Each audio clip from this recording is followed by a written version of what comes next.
ان کی بات پر وہ جنونی انداز میں بولی، میں نے کہا نا میں آپ کی بیٹی نہیں ہوں، اور آپ کے شرمندہ ہونے سے کیا ٹھیک ہو جائے گا؟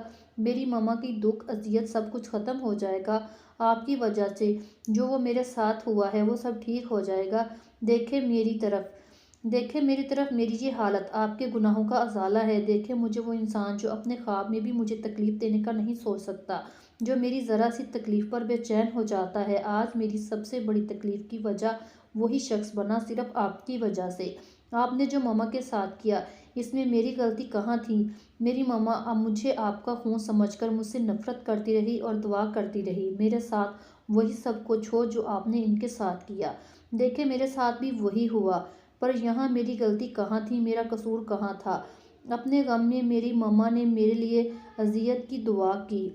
اور خوش ہو جائیں آپ سب مجھے اذیت میں دیکھ کر، صحیح کہا تھا نا؟ صحیح کہا تھا آپ نے، میں گندا خون ہوں، میری رگوں میں آپ کا گندا خون ہے جو اب زیادہ دیر نہیں رہے گا۔